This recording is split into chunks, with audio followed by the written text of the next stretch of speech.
Eu queria pedir, ele disse exatamente assim, ao Elder Stanley W. Dunn, que está aqui.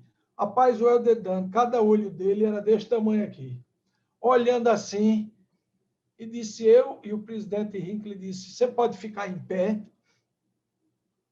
Ele ficou em pé, e aí ele disse assim, eu queria lhe agradecer pelo trabalho que você fez aqui em Recife. Você mudou as vidas das pessoas aqui. Ele foi o primeiro missionário que pisou aqui. Eu sou eternamente grato a você, Elder Dunn, e chamando ele de Elder ainda, por tudo que você fez. De que quando a igreja iniciou, aí ele falou todos os estados que estavam ligados a Recife, né? E ele falou, no dia 24 de janeiro de 1966, vindo de São Paulo, eu ainda não era nem nascida, o presidente da Missão Brasil, Wayne M. Beck, às 14h30, designou o irmão Milton Soares Júnior, que era presidente do ramo Recife, a ocupar o cargo de presidente do distrito de Pernambuco, o primeiro a ser criado nessa região do Brasil, envolvendo todo o Norte e Nordeste, tornando-se o maior distrito do mundo, pois sua área seriam os estados da Bahia, Sergipe, Alagoas, Pernambuco, Paraíba, Rio Grande do Norte, Ceará, Piauí, Maranhão, Pará e Amazonas. Então, não era o distrito de Pernambuco, né? Era o distrito do Norte e Nordeste. Um pouco antes, durante a construção da capela, o irmão Milton, eu tenho uma data exata, recebeu de passagem aqui por Recife, papai falava inglês fluente, o elder Joseph Fielding Smith, que era o presidente do Quórum dos 12 Apóstolos, na época, e foi recepcionado lá no aeroporto de Recife. Papai aqui, ele e a esposa. E logo depois, quem está aqui em cima, olha, o presidente James E. Faust, que veio, aqui já é a capela construída já. Olha a quantidade de pessoas lá. Então, começou a crescer muito e ele serviu muito tempo como presidente do ramo e presidente do distrito. Eu, hoje, preciso, amanhã, segunda-feira, eu vou viajar para Santarém. E eu digo à igreja, eu preciso de uma passagem para mim e minha esposa, e dessa vez eu vou precisar levar os 2 assistentes. E a passagem vem para mim. Na época de papai, ele tinha que usar o carro dele e o dinheiro dele para isso. Ou seja, eu fui 70 lá em Fortaleza e muitos disseram, rapaz, você é filho daquele irmão Milton, né? Meu pai disse que dentro da cama ele armava, dentro da Kombi ele armava uma cama, porque não tinha dinheiro para hotel. E pagava gasolina, são quase 1.000 quilômetros de distância de Recife. E uma vez ele passando perto de Mossoró, é um local que tem muito petróleo no chão, mas é muito quente, muito. Tem até um hotel famoso chamado Termas de Mossoró, que eles estavam tentando procurar petróleo e acharam água e fizeram piscinas com água quente, né? Pois bem, ele vinha ali com toda a liderança do distrito, vinha irmãs que eram presidente da primária do distrito, da Sociedade de Socorro, a minha mãe também, presidente da escola dominical, e tudo, a Kombi vinha com 9 pessoas lotada. E bateu o motor, meu velho, no meio do sertão. Irmão Lucas, a árvore maior que tinha, para a gente ficar um pouco na sombra, tinha 2 palmos de altura. Era isso aqui assim. Não tinha sombra de nada, o sol, 40 graus. E até que papai pegou, empurraram o carro, pediram ajuda para rebocar. Papai pagou a passagem de ônibus de Mossoró para Fortaleza, pediu ao presidente do distrito que pudesse recepcionar ele lá, levaram e distribuíram na casa dos membros. E eu disse, pai, eu vou ficar contigo. Eu tinha uns 6 anos de idade, 7 Ele anos. pediu ao presidente do ramo, porque ele era o presidente do distrito. Ele pediu aos presidentes do ramo de Fortaleza. Do ramo de Fortaleza. Tu sabe por que eu estava indo nessa viagem? Porque o nome do presidente do ramo de Fortaleza era irmão Fittipaldi.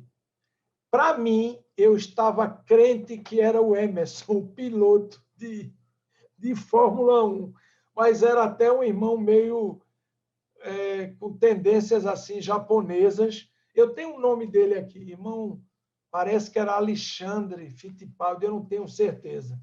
E eu estava doidinho para conhecer esse homem lá em Fortaleza a primeira vez. E aí a gente levou o carro, isso era no sábado de madrugada, e ele deixou numa concessionária da Volkswagen, que aí na segunda-feira, depois das reuniões todas, porque ele trabalhava e todo mundo trabalhava também, tinha seus empregos. Aí ele comprou as passagens de ônibus, todos voltaram, exceto eu, ele e mamãe. Aí ele foi lá e eu vi um velho preocupado. Quando ele chegou para ver o custo do motor, disse, olha, o problema foi muito grande porque deu uma falha na bomba de óleo e o motor entrou numa temperatura tão alta que ele se destruiu por completo. As camisas internas dos pistões não funciona nada. Se o senhor quiser consertar isso numa própria empresa de retífica de motores, vai demorar aí uns 5 a 10 dias para fazer tudo, porque é trabalho muito. Agora, eu vou lhe sugerir uma coisa. Eu podia fazer com o senhor no modo de troca. O senhor me dá esse motor velho e eu lhe dou um motor recondicionado com garantia de novo da Volkswagen. E eu coloco o motor e o senhor vai embora amanhã. Só que o senhor vai ter que ir devagar, porque naquela época tinha um negócio de ir amaciando o motor do carro. E aí ele fez isso. Eu sei que ele dividiu isso aí para ele umas 10 parcelas para poder aguentar pagar. Ou seja, imagine um motor de um carro total você comprando hoje. E aí depois ele botou aqui até quanto foi. Ele era muito teórico com relação ao diário dele. Ele tem coisas que ninguém poderia assim descobrir valores ou situações pela forma que ele escrevia.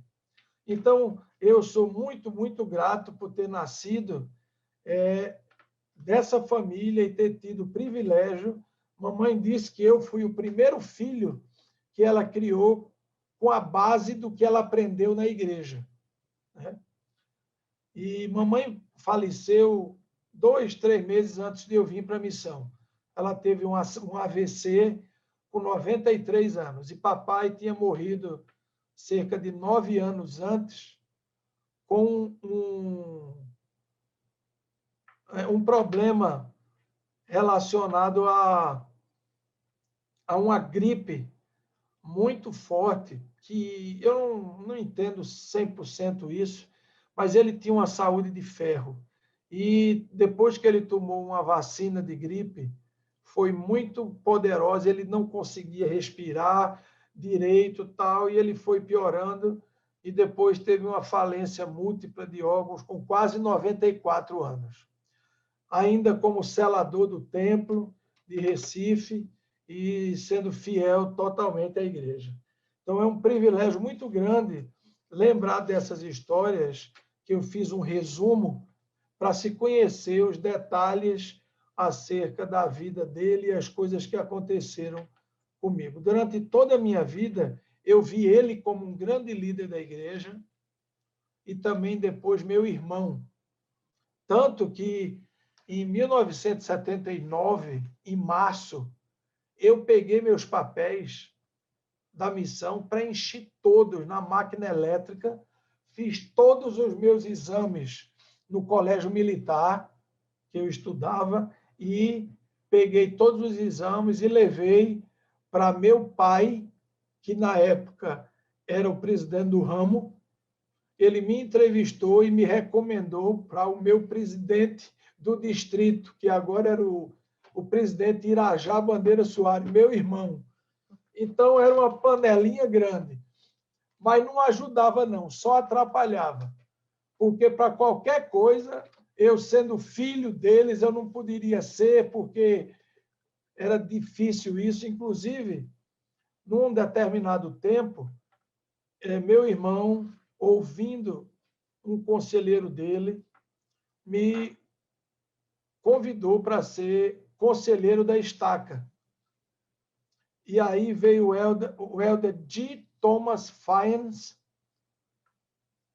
e quando chegou lá em Recife, ele disse, olha, não é bom ter o seu irmão como membro da presidência. E cancelar aquilo. Eu nem sabia disso, né? Mas, meu velho, depois eu disse, pelo menos vocês avisaram lá em Salt Lake que não foi questão de pecado, porque estava tudo certo. Ele veio para fazer uma conferência, ia reorganizar a presidência da estaca e depois terminou optando por colocar um outro irmão.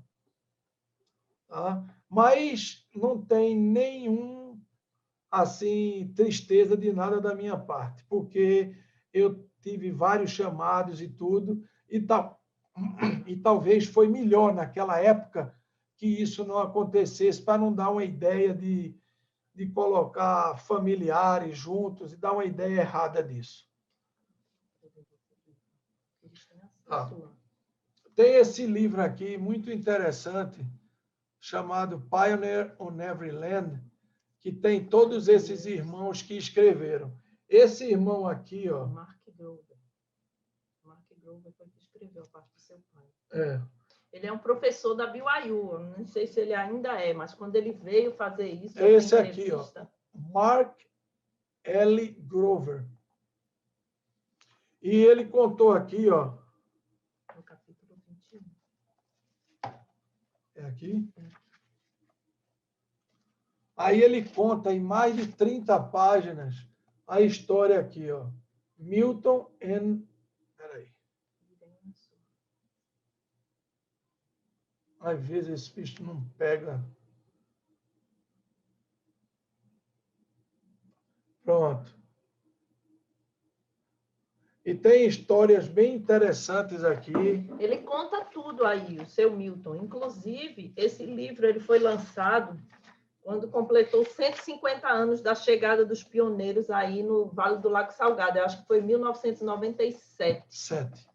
E aí foi editado e vendido lá, e nós estivemos lá na conferência e trouxemos para ele, para todos os irmãos dele, todos da família. Então, cada filho dele tem um livro desse. E um aqui, dele. Olha papai com 55 anos de idade aqui. Aqui, ele é esse aqui. Espera aí. Olha a barriga do homem aí, Rapaz, eu tenho 59, estou morto. Quando eu vejo uma foto dessa aí, ele pegou esse mero, tinha 220 quilos e 2 É um metros. peixe? Uau! É um peixe chamado mero. Ele fazia caça submarina, sabe? O irmão Grover, ele errou aqui. Ele disse que Milton estava pescando no Rio Amazonas. Tem até peixe desse tamanho no Rio Amazonas, mas não foi, não. Foi lá na praia, na frente de casa. Onde esse lugar aqui que você vê que o peixe está pendurado, do lado dele tem um ferro, que é a escada que você sobe para o salva-vidas ficar olhando as pessoas no mar. Entendeu?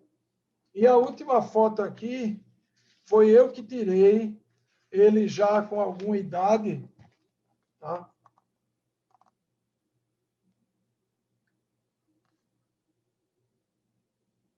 Que legal.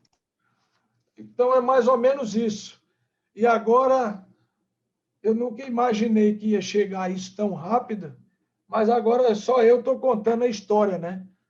E esperando para me reunir com eles depois um dia, porque eles deixaram um exemplo excelente para que seus filhos, seus netos, bisnetos pudessem seguir até hoje.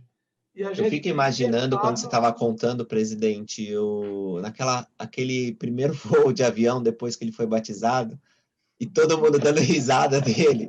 É o primeiro membro, né? E depois ele como selador do templo, olhando, e ele morreu um pouco antes de você ir para a missão, né? Essa missão agora. Foi minha mãe. Ele morreu em 2011. Mamãe 2011. morreu em... O quê? Vou contar para vocês uma coisa interessante. Eu era presidente de estaca e eu sugeri convidar os missionários para participar da dedicação do templo. E o Elder Norton foi O em templo de Recife, né? Templo de Recife. No dia 15 de dezembro de 2000. Então, o Elder Norton não conseguiu ir, mas o Elder Dan, a esposa do Elder Dan hoje, não é membro da igreja. A esposa dele faleceu e ele casou com outra, ela não é membro e não se interessou em ser membro. Então, ele veio só e me pediu muita ajuda para isso. Ele tinha vindo em 97, na época do Sesc Centenário da igreja. E aí ele veio depois em 2000 e fizemos alguns serões que tinha, sinceramente, 1.500 pessoas numa capela e a gente tentava transmitir para outras sedes também. E eu, num momento, peguei meu telefone, na época era caro pra caramba, liguei para o Elder Norton, disse, olha, você tem aí uns 10 minutos para se lembrar do português, que você vai falar agora para 2.000 pessoas aqui. E enquanto o Elder Norton falava, junto com a presidência da área, eu coloquei, então, o Elder Stanley W. Dunn.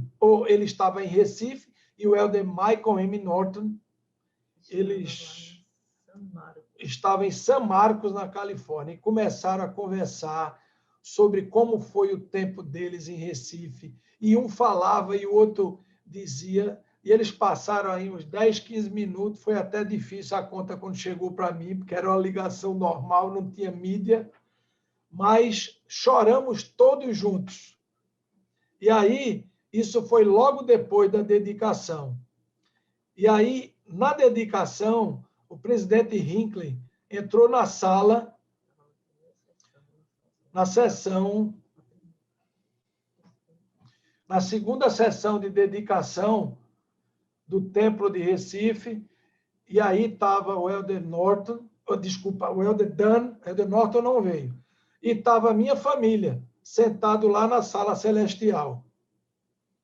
E aí o presidente Hinckley ficou em pé e falou um pouco sobre doutrina, sobre templos, tudo. Depois ele disse que a Igreja de Deus tem crescido muito e que eles ali têm um exemplo muito grande. De todo o Brasil e os Estados Unidos estavam vendo por vídeo isso, ao vivo, né? E aí, quando ele falou isso, ele disse, eu queria que ficasse em pé. Eu fiz a primeira oração da dedicação lá, da reunião, né? Não a oração da dedicação. E aí ele disse, eu queria pedir, ele disse exatamente assim, ao Elder Stanley W. Dunn, que está aqui. Rapaz, o Elder Dunn, cada olho dele era desse tamanho aqui. Olhando assim, e disse eu, e o presidente Hinckley disse, você pode ficar em pé? Ele ficou em pé, e aí ele disse assim, eu queria lhe agradecer pelo trabalho que você fez aqui em Recife. Você mudou as vidas das pessoas aqui. Ele foi o primeiro missionário que pisou aqui. Eu sou eternamente grato a você, Elder Dan, e chamando ele de Elder ainda, por tudo que você fez. Então, agora, eu queria que o irmão Milton ficasse em pé. Ele ficou em pé. E aí ele disse, Irmão Milton, muito obrigado por ter sido valente, por aceitar ser o primeiro membro.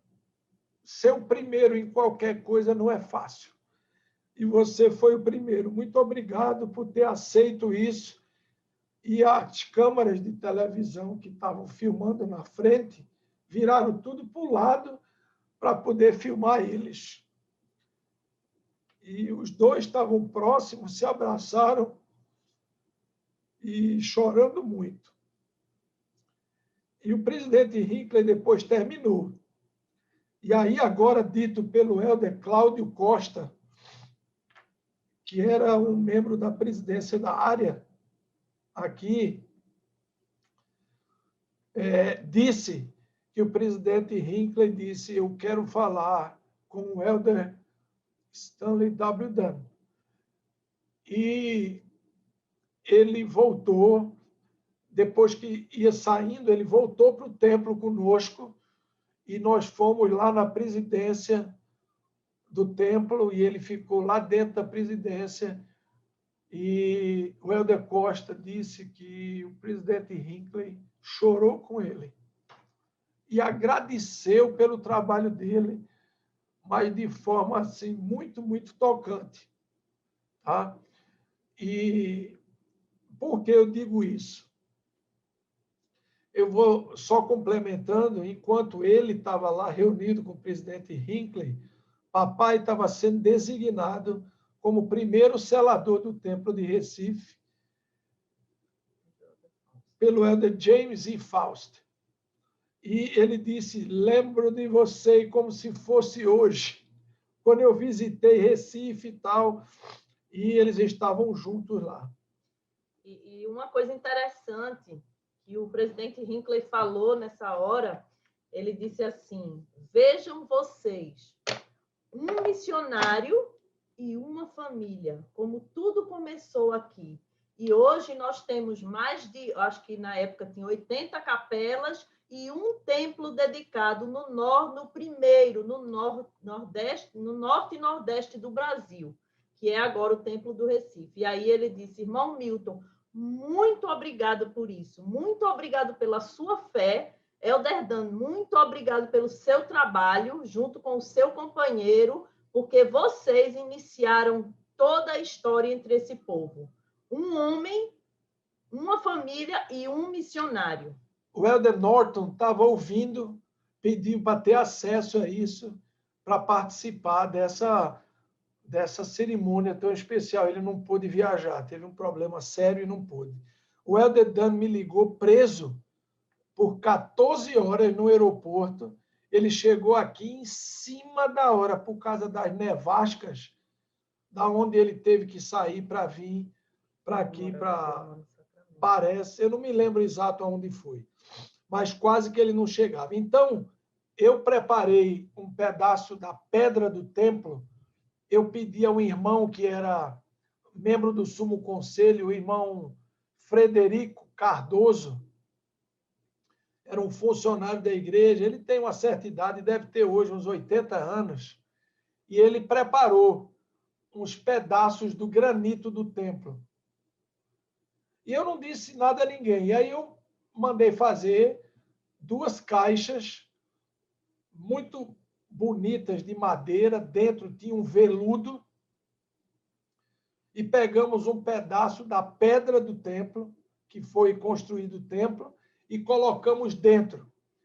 Um para o Elder Norton e outro para o Elder Dan. Ele não sabia disso.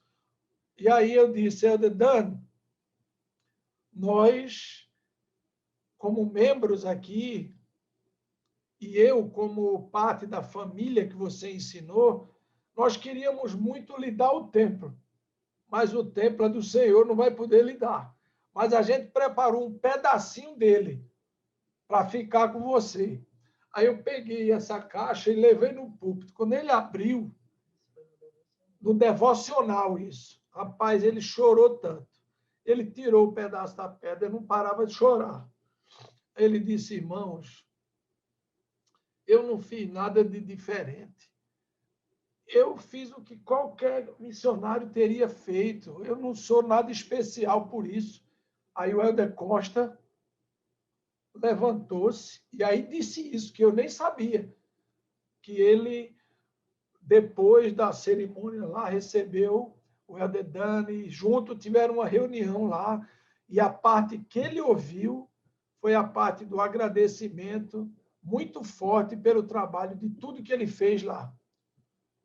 Foi mais ou menos assim que aconteceu a parte da dedicação do templo lá. E, felizmente, papai ainda estava vivo na época para poder participar desse evento tão bom. Ele devia ter em torno de 83 anos.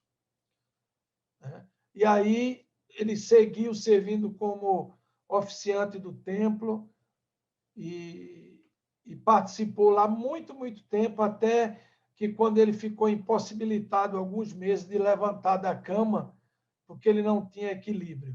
Mas até então ele serviu até o finalzinho com muita honra e muita dedicação ao Senhor.